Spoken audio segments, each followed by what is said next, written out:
Olá, a notícia está de volta com o ministro das Comunicações, Paulo Bernardo. Ministro, o senhor é um ministro tuiteiro, está sempre ali no Twitter, tem forte presença nas redes sociais. Nas últimas semanas aí teve na internet um debate, alguns blogueiros se queixando de que a Justiça tem tomado decisões que os penalizam financeiramente e que isso seria uma forma de censura, porque são processos movidos por pessoas de poder econômico e político. Aí eles decidiram, no comecinho aí de abril desse mês, criar um fundo para ajudar financeiramente os colegas. O senhor é ministro das Comunicações, o senhor acha que casos desse tipo, eles devem ser tratados como algum tipo de atentado à liberdade de expressão, um episódio de censura, ou são casos naturais aí da democracia, no qual uma pessoa que se sentiu ofendida por um blog foi à justiça e recorreu ao direito dela de uma reparação? Qual que é a sua opinião? Olha, querido, eu acho que, primeiro, nós temos que defender o princípio da liberdade de expressão. E na internet, isso vai quase que ao seu ponto máximo. As pessoas escrevem e falam o que querem. E acho importante que seja assim, né? No caso, principalmente da internet, a gente tem que ter, de fato, essa característica de liberdade total, de debate. Portanto, as pessoas que às vezes são criticadas, eu mesmo sou muito criticado, às vezes, por determinadas situações, acho que nós temos que ter muita tolerância com críticas. Pois é, o senhor não processou ninguém, por exemplo, né? Não, eu já processei, sim.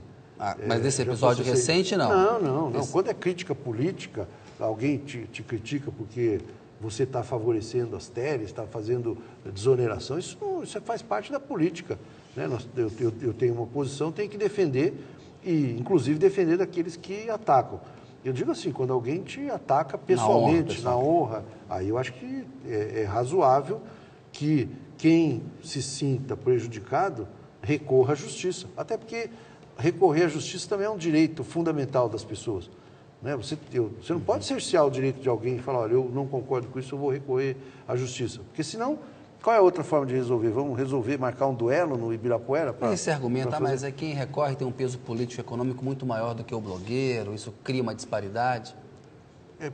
Pode até ser verdade, mas, de qualquer forma, a justiça sabe avaliar isso, né? A justiça, ou pelo menos deveria saber avaliar. Tem que ficar na isso. esfera da justiça, na opinião do senhor. Se alguém recorreu à justiça, se você fala, não, ele te fez uma crítica política, o Paulo Bernardo recorreu à justiça, não, você fez uma política lá e o cara não gostou. Ele tem direito de não gostar, de criticar, está tudo certo, entendeu? Então, eu repito, eu nunca recorreria à justiça por conta de crítica política. Falar que eu estou desse lado ou daquele, eu acho que nós temos que tomar cuidado. Agora, tem gente que acha que pode falar qualquer coisa. Eu não sei, não vou entrar nesse mérito aí dessa questão, você está falando dos blogueiros, de um caso específico, mas eu acho que tem que ter direito de falar, de se expressar absolutamente. Agora, quem se sentir prejudicado tem direito de ir à justiça também. Ministro, queria falar um pouquinho com o senhor de política e de economia. O senhor é um dirigente também do PT, né? A gente viu aí o índice oficial da inflação, em março, ultrapassou o teto da meta de inflação. O teto é de 6,5%. Há toda aí uma crítica, o Aécio Neves, senador do PSDB, chegou a dizer que a presidente e o governo dela são lenientes com a inflação.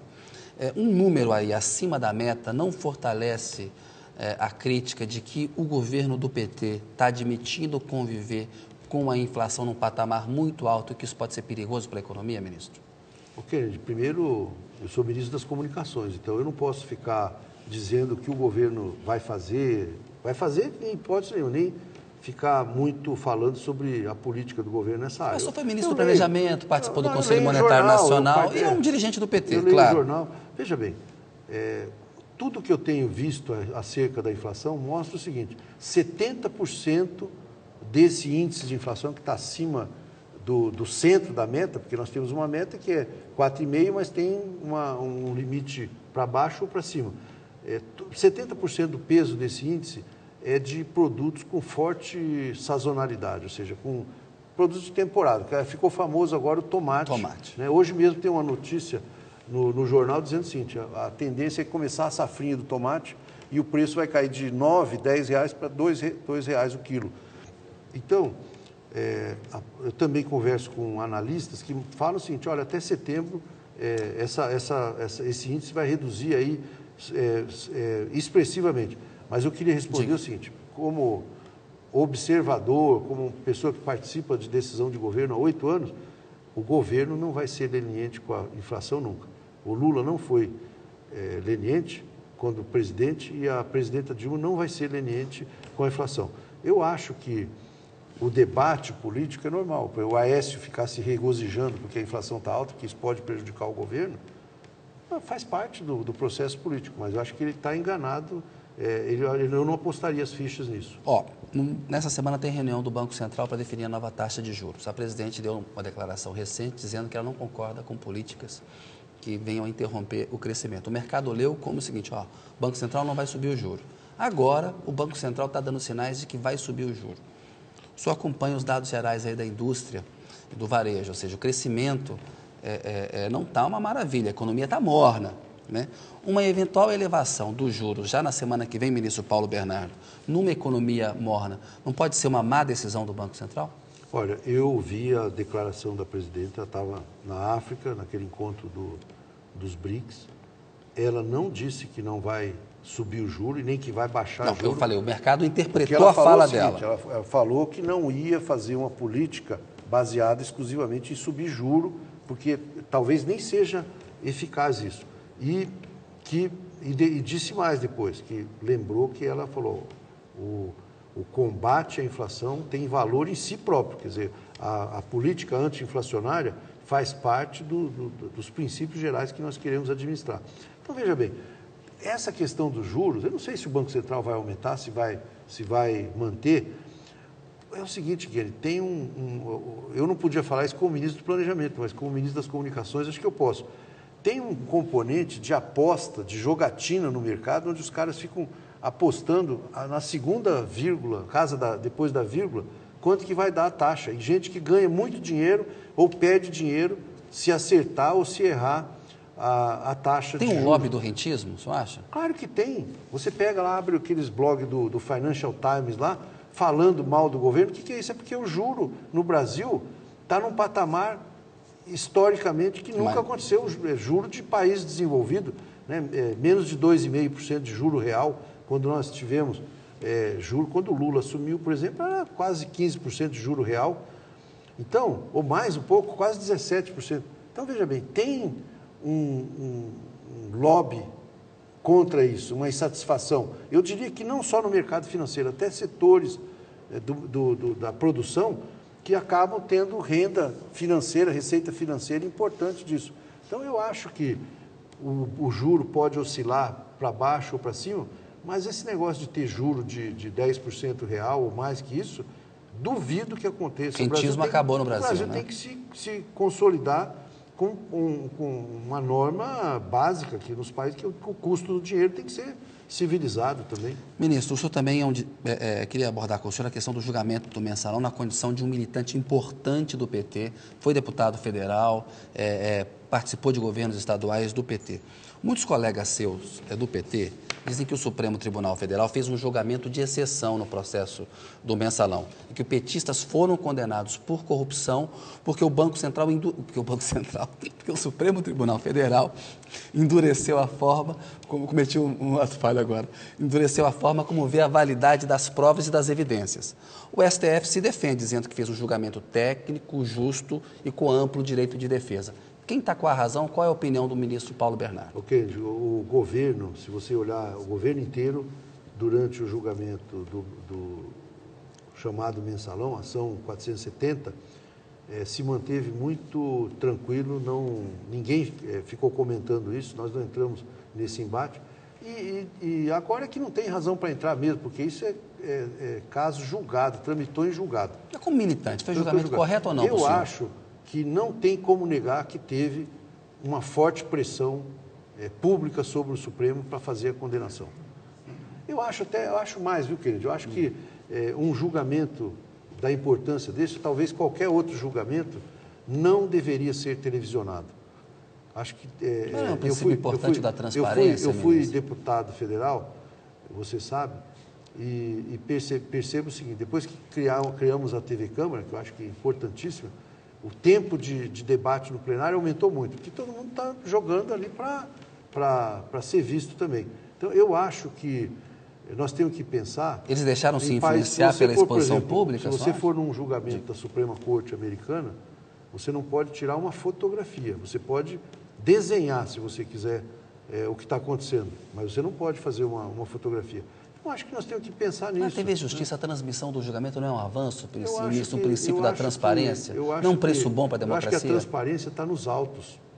A transparência está nos autos. A hora que publicar os autos, nós vamos ver. Eu acho que não é normal, por exemplo, ouvir um ministro do Supremo, durante um julgamento, dizer que o réu tem que provar sua inocência. Não acho razoável. Que foi o que o Luiz Fux falou. Aliás, o Luiz Fux, ele procurou várias pessoas do governo. Ele chegou a procurar o senhor quando era candidato a ministro do Supremo? Não procurou, mas isso é um fenômeno comum, viu, querido? Isso acontece muito. As pessoas procuram, no caso do Supremo, acho que não, porque todo mundo sabe que essa decisão é mais restrita. Mas é comum acontecer de candidatos a cargos em tribunais procurarem políticos ou procurarem ministros em busca de apoio. Eu vou te falar uma coisa que não sei se eu podia falar. Essas decisões, a presidenta Dilma, ela toma e consulta 3 ou 4 auxiliares lá, eu nem sei exatamente quais são. Ministro da Justiça. Ela não chama ministro para não dar asa para ninguém para ir lá falar, olha, o que você acha que nós vamos colocar aqui no Supremo? Se for falar com ela, com certeza vai levar uma bronca. Se eu aparecer lá e falar, olha, tem um amigo aqui que... vou levar uma bronca daquelas. Não se meta nisso. Ministro, chegamos aqui ao final do programa, temos o Pinga Fogo. Eu queria perguntar para o senhor, responde aí rapidamente, por gentileza. Aécio Neves. Acho que é um político promissor. Marina Silva. Uma importante militante das causas sociais, do meio ambiente. Eduardo Campos. Um excelente político. Acho que é uma pessoa com capacidade provada, com passagem em várias esferas de governo. Acho que ele é... José Serra. José Serra, um quadro histórico da social-democracia, no sentido clássico, assim, uma pessoa de centro-esquerda, com militância, deve ter uns 50 anos de militância, o Serra. Né? Getúlio Vargas. Getúlio Vargas, um importante líder histórico, fez transformações importantes, mas foi também um governo na forma de ditadura. Ditadura militar de 64. Acho que foi um equívoco muito grande. Isso hoje, de certa forma, já se mostra que houve influência externa também. Né? Os americanos achavam que tinha que ajudar nisso. Eu acho que foi um erro gravíssimo. Embora reconheça que em algumas coisas, por exemplo, infraestrutura, eles fizeram muita coisa. Juscelino Kubitschek. Juscelino Kubitschek, carismático, visionário, né? Teve essa visão de construir Brasília, acho que desenvolveu todo aquele centro-oeste, muito importante. Sarney. Sarney, também uma figura, eu não vou falar que é uma figura histórica, porque ele vai brigar comigo, mas uma figura com presença marcante. Ele é, que eu saiba, o Sarney acho que é deputado foi deputado em 54, foi um governador importante de Maranhão e foi um presidente que em alguns quesitos se saiu mal, por exemplo, na economia saiu péssimo, porque acabou com a inflação de 84%. Mas na democracia, já me disseram, eu nunca conferi isso, que teve mais de 6 mil greves durante o governo Sarney, e você veja que ele sempre foi muito tranquilo, muito tolerante nessa coisa da democracia. Collor, acho que era uma promessa que não se realizou, né? Acho que ele teve um apoio extraordinário e não conseguiu concretizar aquilo que ele dizia. Itamar Franco, uma liderança importante, carismática, temperamental, né? Um homem difícil, eu acompanhava de perto.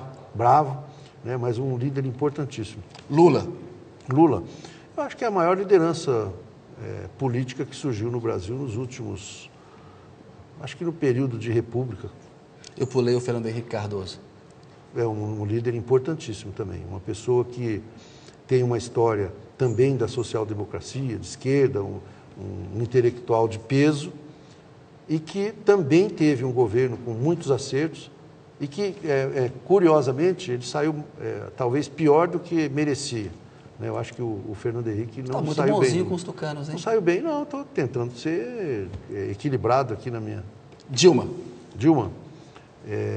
uma mulher com história, com passado de luta, trajetória, competente, sensível, durona, e espero que ela não esteja vendo isso. Mas com uma preocupação enorme em acertar no governo. ministro, boa noite para o senhor. Obrigado pela sua entrevista. Você não me falou que ia ter esse negócio de ping-pong aqui. Não, porque a primeira vez que o senhor veio no programa, não estava consolidado esse pinga-fogo desse jeito. Não sabia. É o pinga-fogo clássico, tá bom? Um abraço. A notícia volta na semana que vem, logo após o Dr. Hollywood. Você pode acompanhar todas as entrevistas no nosso site e as notícias do programa pelo meu Twitter. Tenha uma excelente semana, muito boa noite e obrigado pela sua audiência.